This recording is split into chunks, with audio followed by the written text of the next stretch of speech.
Nation Politics. How are you doing today? Today we're going to make an impact into this political quagmire. Where's the rationale?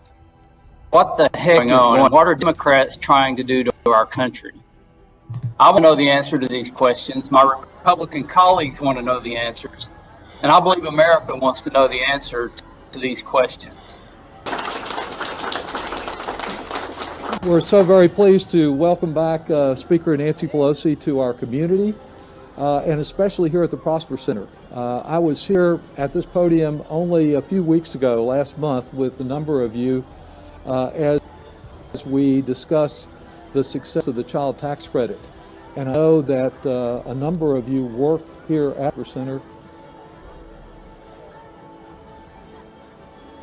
As we speak, countless Americans and our allies remain stranded in Afghanistan by President Biden and are at the mercy of the Taliban and ISIS-K. Thousands of refugees are heading to America. What are the plans for resettlement? Have they even been properly vetted? The President and this Democrat majority continue ignoring the humanitarian, environmental, and national security crisis at our southern border.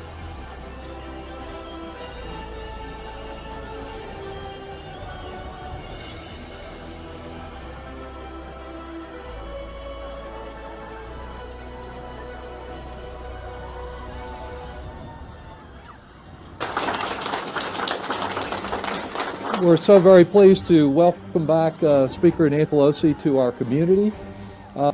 During Joe Biden's 5 decades in Washington, think of it, he's been in public office for 47 years. He's done nothing. Now he's going to fix everything. Doesn't work that way. And I wouldn't say he's at the top of his game, would you? You think? But he supported every single globalist attack on American workers. Joe Biden's policies put China first and America last. And that's what he'll continue to do. Thank you for joining with us today. It's been a tragic 2 weeks for this nation, culminating in the death of 13 of our soldiers, and at least 18 seriously injured. Earlier this week, we saw 13 flag-draped coffins arrive back home. These 13 soldiers gave their lives to make sure to bring Americans home safely. They were the best of us, and we will never, ever forget, and we will always remember them as heroes. Today on the floor, we took a moment to honor them. We had hoped to have an opportunity to be recognized, to move a bill for a veteran Mike. It's very simple what we're requesting. Yesterday, General McKenzie said American troops have left Afghanistan, but we did not get everybody out that we wanted to get out. I heard the Pentagon say time just wasn't there to get more Americans out. But let me be crystal clear. This isn't the U.S. government's timeline, it's the Taliban's timeline. Mike Gallagher's bill does 4 simple things. What is the plan to bring Americans home safely? Not some, but every single American.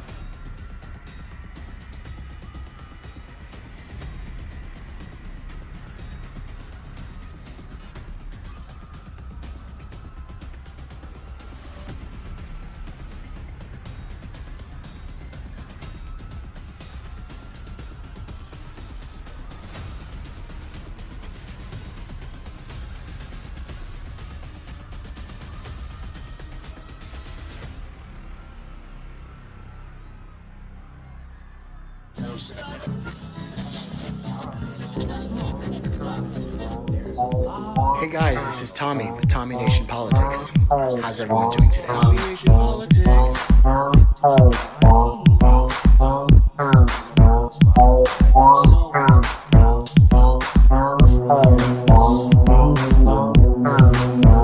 a sense of Congress that the Taliban should not be recognized as the government of Afghanistan, and a prohibition of any support or assistance of resources with money to the Taliban. Every member with me today has that simple question. The majority of every member behind me is a veteran. What is the plan to get Americans out? Never in my lifetime would I ever believe America would have an administration knowingly make a decision to leave Americans behind. Whereas just 2 weeks ago, the President promised this nation that he would not leave until every single American was out. We're 2 weeks away of the 20th anniversary of 9/11. He left us! He left us! But that's not what I'm gonna do. Millions of Americans are without power and other basic necessities and are beginning the long road to rebuilding their lives following the devastation of Hurricane Ida and the massive flooding that resulted from it. Deadly wildfires have ravaged nearly 3 million acres of the western United States, destroying and threatening numerous homes and other critical infrastructure. Is it better to be feared or respected? And I say, is it too much to ask for both? With that in mind, I humbly present the crown jewel of Stark Industries Freedom Line. It's the first missile system to incorporate our proprietary repulsor technology. They say the best weapon is one you never have to fire. I respectfully disagree. I prefer the weapon you only have to fire once. That's how Dad did it. That's how America does it. And it's worked out pretty well so far. Find an excuse to let one of these off the chain, and I personally guarantee you the bad guys won't even want to come out of their caves.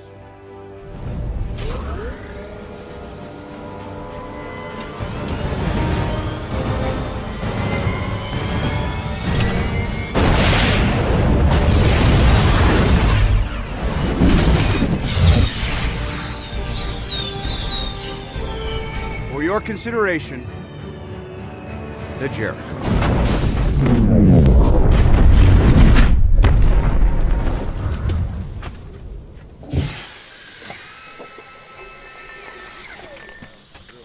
I'll be throwing one of these in with every purchase of 500 million or more. It's a piece. Where's the rationale? Unfortunately, our pleas have fallen on deaf ears. It is therefore fortunate but necessary that I have to offer this motion to postpone today's markup so that this committee can refocus its priorities on the priorities instead of the projects of Nancy Pelosi, Bernie Sanders, and others. In July, between President Biden and former Afghanistan President Ghani. One, that both leaders appeared completely unaware that the Taliban would take over, and secondly, that they discussed plans to project that Afghan forces were still in control. Is that accurate? Can you tell us a little bit more about that call? Well, I'm not going to get into private diplomatic conversations or leaked transcripts of phone. Mr. Khanna is recognized. Thank you, Mr. Chair. Thank you for your leadership. I rise in strong opposition to this amendment. My question is simple. If we are getting out of Afghanistan and we have money, why are we spending this $23.9 billion on increasing defense as opposed to, for example, giving the money to all our veterans who served in Afghanistan for 20 years? Why wouldn't that be a better use of the money? Or my Republican colleagues who've spoken eloquently about our obligation to our Afghan allies and to Afghan refugees, why not spend the money on resettling them or helping with their evacuation? I don't understand why we need, at a time where we're withdrawing from Afghanistan, when we have been withdrawing from Iraq, a budget that is higher than at the height of the Cold War, that is higher than 3 of President Trump's budgets, and that has no allocation of a modern advanced defense strategy. Here is the question people are asking. The Democrats right now have the presidency. We have the Senate. We have the House of Representatives. And you're telling me our party, when we have both chambers and the president are going to succumb to a Republican addition to the defense budget? If we don't stand up now to make sure that we are not increasing the defense budget beyond what Trump wants, what good is it to control both chambers and the presidency? Let's be very clear. This is an addition beyond what President Biden wants. This is an addition beyond what the Pentagon wants. This is an addition beyond what almost every Democratic voter wants across this country. I wanted more cuts than the president's budget, but I support the president's budget. I would vote for the president's budget through this committee. I have voted for in my 4 years in Congress, I have voted every time to advance the budgets, even the president's budgets, President Trump's budgets through this committee. But I cannot in good conscience vote this time to advance this budget if we are going to disregard the president, if we're going to disregard the Pentagon, if we're going to disregard the facts on the ground, and if we're going to not show any spine in the Democratic Party and say that we actually have the presidency, we have the Senate, we have the House of Representatives, we ought to have our values. And if we're not going to prioritize what needs to be prioritized in this country, which is taking on the pandemic, which is supporting our veterans who served in Afghanistan, supporting resettlement of those who are our allies. So I oppose this amendment.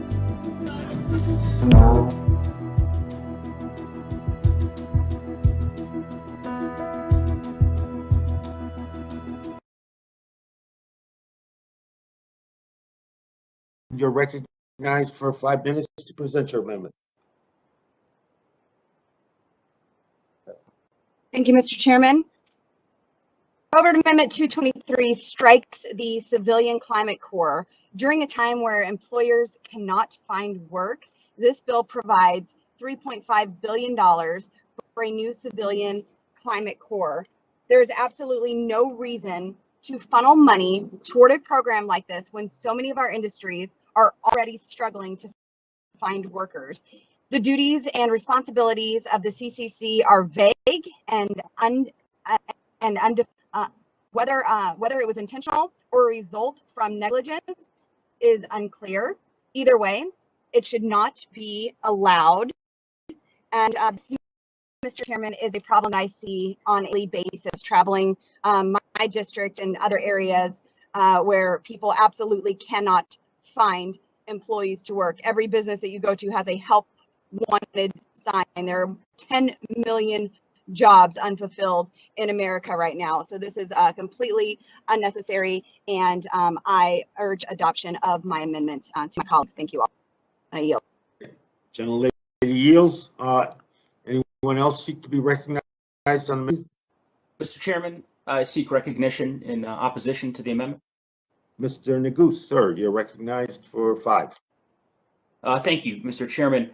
Colleagues, I strongly oppose this amendment. I would urge all of my colleagues to vote no. This committee print invests in a robust civilian climate corps that will train the next generation of American land managers, park rangers, stewards of our natural resources. It is a bold investment and a necessary response to the climate crisis, and will prioritize maintenance and upkeep of public lands. This amendment, as I understand it, would strike literally the entire section, undermining a core component of this committee's vision for investing in the future of our public lands. And I'd be remiss not to just share, just yesterday I spent the day with constituents of mine in Larimer County, northern Colorado, with park rangers, forest supervisors, constituents, scientists, fire chiefs, including fire chiefs from across the state, in Grand County, many other communities that I have the honor of representing.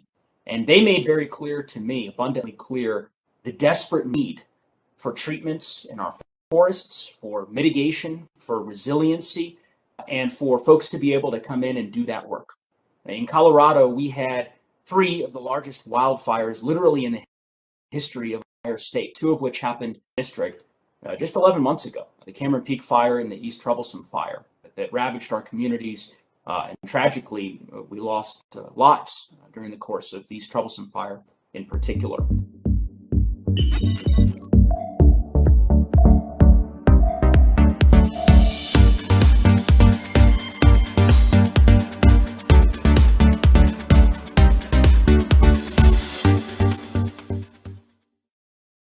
on Tropical Storm Ida, of course, hit the Louisiana coast as a Category 4 hurricane. Shepard Smith has the latest for us from CNBC headquarters. Shep. David, the fifth strongest hurricane to hit the U.S. mainland in recorded history.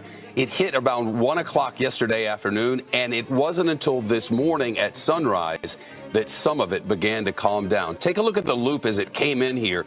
You can see where it came in, and as it did, it went not over land. After landfall, it was still over water for the next 3 or 4 hours. So the intensity of the storm remained very high for at least 6 hours. Eventually, an area just west of New Orleans got 17 inches of rain in just 20 hours. Now, 4,900 National Guard troops are out to try to assess the situation. One person did die, according to authorities in Ascension Parish, when he went outside to check on trees on his property. Right now, more than 1 million people are without electricity across Louisiana and Mississippi. All of New Orleans without power. We'll go live there in a moment. Again, it's the fifth largest storm ever hit the continental United States. According to Governor Edwards, 900 members of search and rescue teams from 16 states are in place. And as I mentioned, 4,900 National Guard troops. Let's go to Bushan, which is one of the hardest hit areas. Highest wind gusts there reported 172 miles an hour near where Ida came ashore. That's a critical hub, and this is from someone's home. You can see that the water there is about chest high in that area. Natural gas infrastructure there, 90% of Gulf oil operations have been suspended. In Grand Isle, which is a town where about 40 people are said to have remained behind, we're just not sure what we're going to find out of there, except that parish president Cynthia Lee said that they're expecting catastrophic damage. White caps on the highways, the fire station taking water. In Houma, Louisiana, in Terrebonne Parish, the sheriff says catastrophic damage there as well. Electricity and power lines out. 8 major transmission lines coming into the area from the local energy company, and hundreds upon hundreds of phone poles and light poles are down. Roads are impassable as a result of all of that. The town of Lafitte, especially hard hit. Fire rescue telling WWL, the CBS station there, the highest water in at least 34 years. 500 people in Lafitte informed the fire department before the storm that they were staying behind. And we watched this morning as they sent out rescue boats to try to find people in their attics or on their roofs who desperately need to be saved from those rushing waters, which are still extremely high there. The company Entergy de-electrified the entire city of Lafitte so that nobody would be electrocuted, though all the power was out. They just didn't want any live wires. And in New Orleans, the great news from this storm is the levee held. As you may remember, more than $12 billion in federal money went into shoring that up, modernizing it. One of the most modern levee control systems and water control systems in all the world in New Orleans. And the early word is all systems go. The levee's held. The city is intact. NBC's Jay Gray is there for us now. That's not to say there was no damage, though, Jay.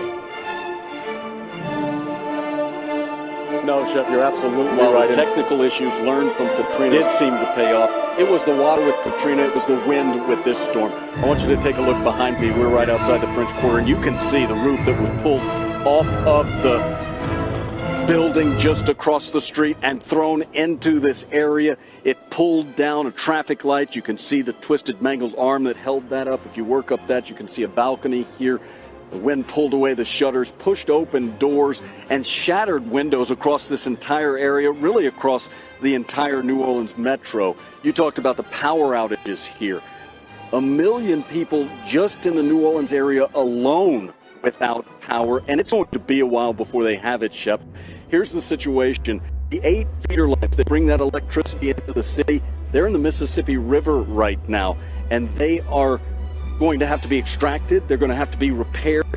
That's a daunting task. It's some time. Daylight. We got people coming out who rode, taking a look at the damage here. They're overwhelmed. It's an overwhelming scene, and again, it is widespread here, all across this city, and until you get that power back, and you know this, it's tough to get that recovery and rebuilding process going in earnest. They've got to get the power reestablished. The move to higher ground. Stay as long as you can. There's nothing for you here. The power is out. It's going to be hot. It's going to be muggy. Let these teams do what they can for you to come back. A tough ask if you left your home. You've been watching this coverage for 24 hours. You've seen the devastation. You want to know what's happened to your house. Getting back in, I think we're going to see a lot of people do that over the next couple of days here. Jay Gray, live on scene in New Orleans. Jay, thanks. And think of this, to the south and west of New Orleans, according to local officials, many areas have no power, no water, no sewer, no phone coverage, essentially completely cut off from the outside world, the roads impassable, and many of those small towns in the bayou flooded. What's your response to reports of Americans? Hold on. Slow down, everybody. I want to talk about two things. First, Afghanistan. We couldn't have a higher priority right now, and in particular, our priority is making sure that we safely evacuate American citizens, Afghans who worked with us, Afghans at risk, including women and children, and that is one of our highest, if not the highest priority right now. Historic flooding as Ida traveled across the Northeast. Parts of New York and New Jersey received up to a foot of rain as the subway system shut. Newark Airport also suspended all flights. Say New Jersey with more.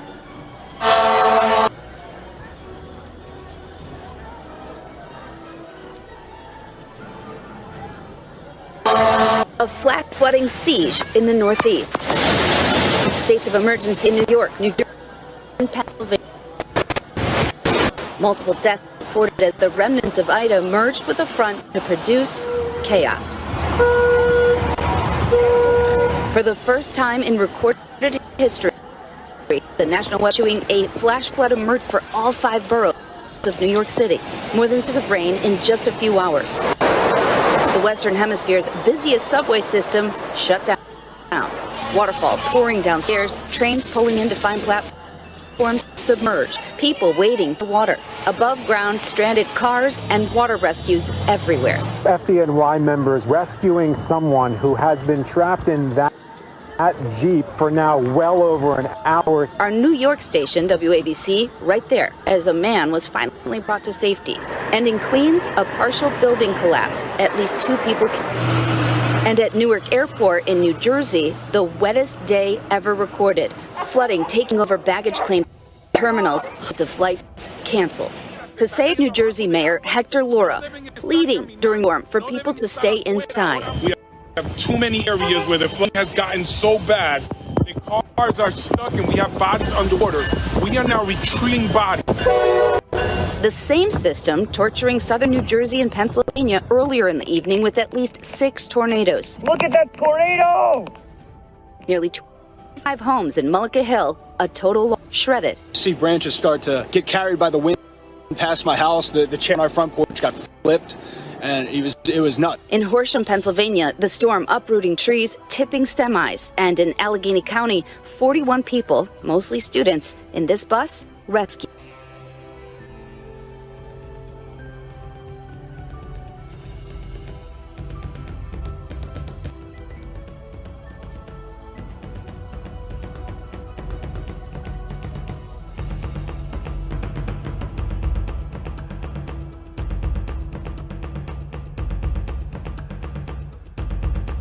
This is Tommy with Tommy Nation Politics. It's Tommy Nation Tuesday, guys. Let's make an impact. Donald Trump stunned the political world in 2016 when he became the first person without government or military experience ever to be elected president of the United States. His 4-year tenure in the White House revealed extraordinary fissures in American society, but left little doubt that he is a figure unlike any other in the nation's history. Trump, the New York businessman and former reality TV show host, won the 2016 election after a campaign that defied norms and commanded public attention from the moment it began. His approach to governing was equally unconventional. Can't say that's bad. Other presidents tried to unify the nation after turning from the campaign trail to the White House. From his first days in Washington to his last, Trump seemed to revel in the political fight. You hurt your God, you hurt guns. We will fight to win. Fight to win. The more than 26,000 tweets, guys, in 4 years. still, guys. No wars? Didn't find my ass for healthcare? I mean, that's making a good impact in my life.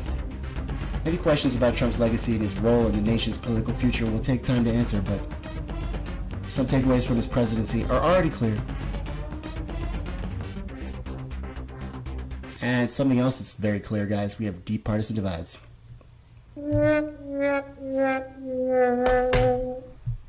Recent political and economic developments and associated changes in the practice and delivery of health and social care have led managers and professionals to recognize the importance and links between problem solving and decision-making skills. In particular, assessing the impact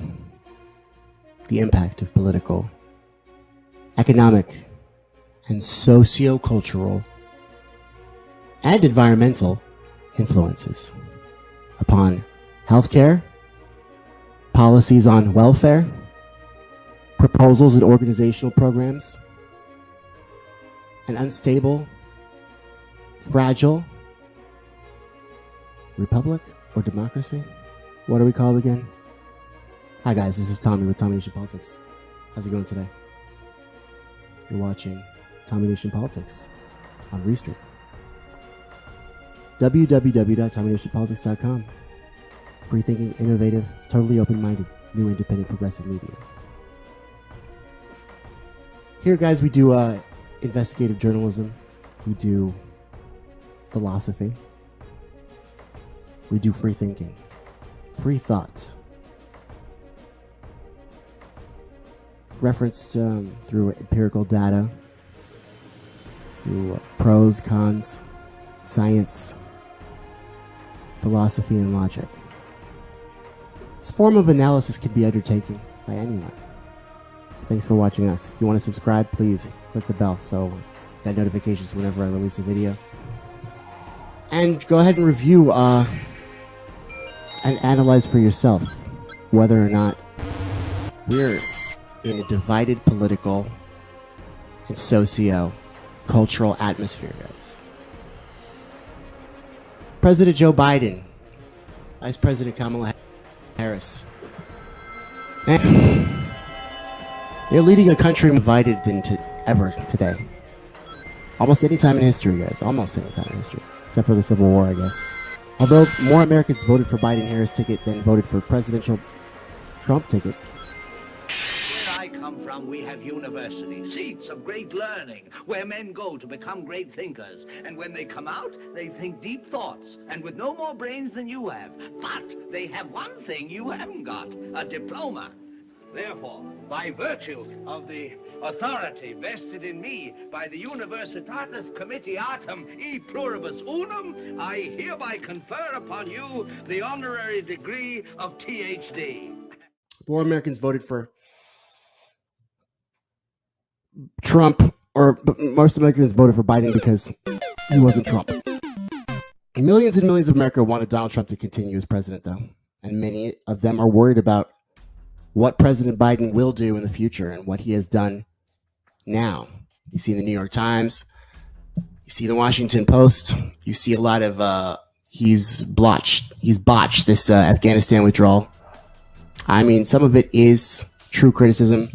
The lying is true criticism, definitely. He is a liar, and he did probably know beforehand about the Afghan army falling. I don't know if so fast. Those expectations were, I mean, we spent $20 trillion, blood and treasure, guys.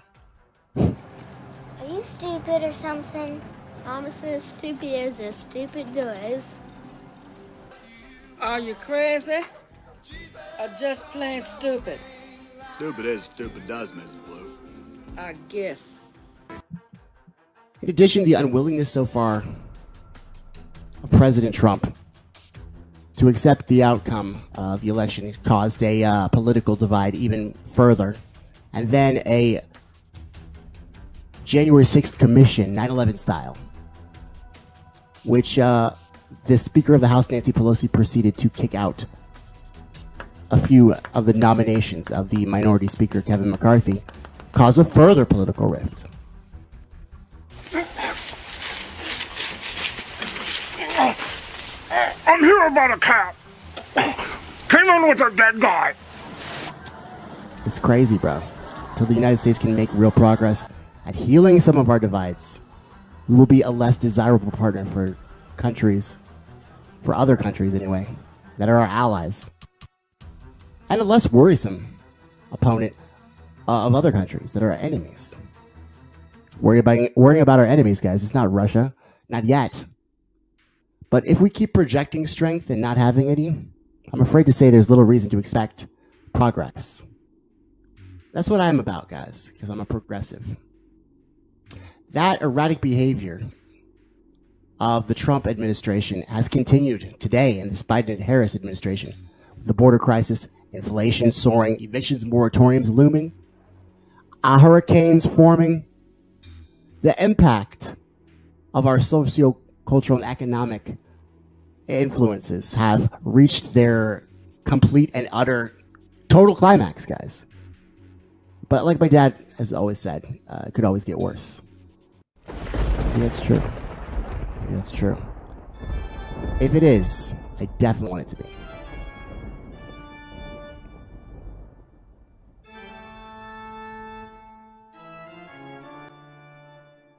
Under Mayor Bloomberg,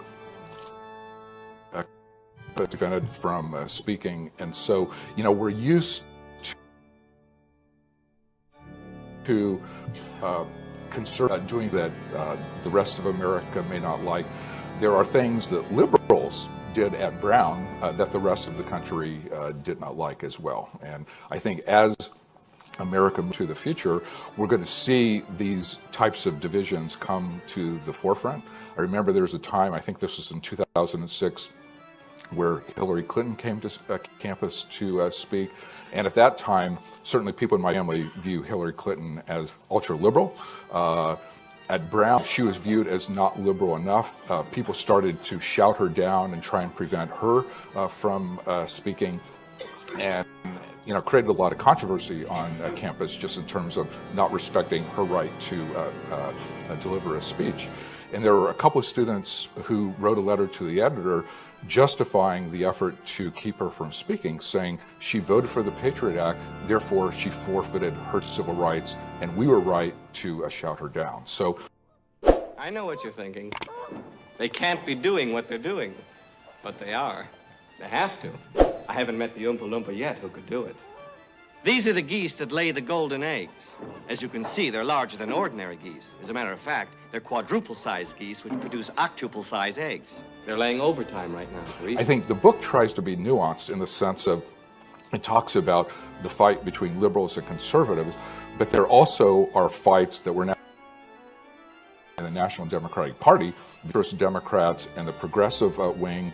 On the Republican side, there's now a fight between the traditional Republicans and the new Trump Republicans.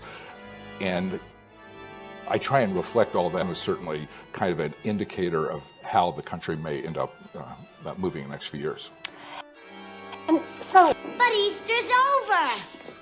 They don't know that. I'm trying to get ahead for next year.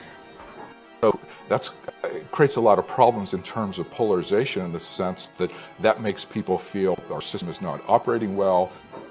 What happens if they drop one of those eggs, Wonka? An omelet fit for a king, sir.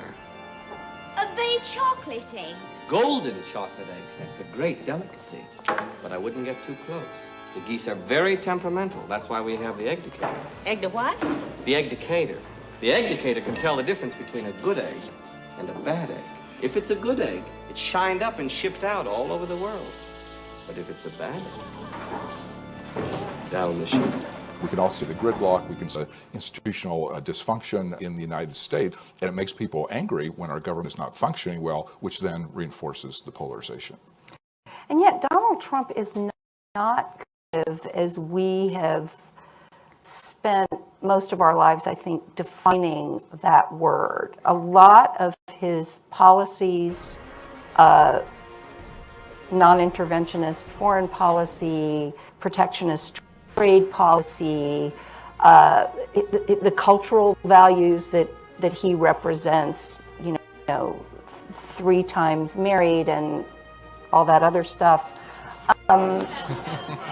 So why is it, do you think, he was able to strike such a chord with people like your relatives in the Midst?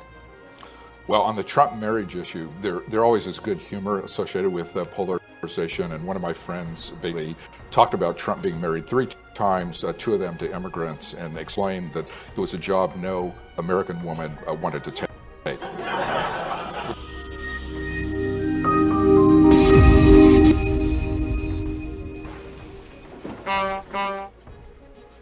It's an educated educator. It's a lot of nonsense. A little nonsense now and then is a relish. Be honest, guys, who would want to marry Biden? I mean, Jill must have balls of steel. Moreover, the Biden-Harris administration will be eager to reinforce U.S. ties with other countries through their CIA psyops, their Russiagate conspiracy theories. They'll more closely value democracy and human rights unless Nancy Pelosi sweeps torture under the rug at Guantanamo Bay for George W. Bush. Of course, every U.S. president has needed to balance moral considerations against immediate practical consideration, determining our relationships with other countries, such as our relationship now with Afghanistan and Pakistan and Iraq. And currently, we are doing a drone strike in Somalia, which the Taliban has just condemned. The Taliban has more points on human rights than you. What can you say? All the same, President Biden will be mindful of the anti-globalist sentiment of many Americans for whom President Trump's rhetoric first has resonated very positively. People in the United States have had mixed views about engagement in the world from our beginning, and people today are very skeptical about our engagement now. Me, I'm not skeptical. I'm morally outraged. I'll give Biden with this one thing. Despite the hostile media coverage, despite his death, despite his bloodthirsty, lying, cheating, robbing party, the Democratic Party, Joe Biden has pulled out of Afghanistan. Who knows when we'll be back? But for now, Joe, this impact you made was a positive one. By the wisest man. Hey, Daddy, I want a golden goose. Here we go again. All right, sweetheart, all right. Daddy will get you a golden goose as soon as we get home. No, I want one of those. Wonka, how much do you want for the golden goose? They're not for sale. Name your price. She can't have one. Who says I can't? The man with a funny hat. I want one. I want a golden goose.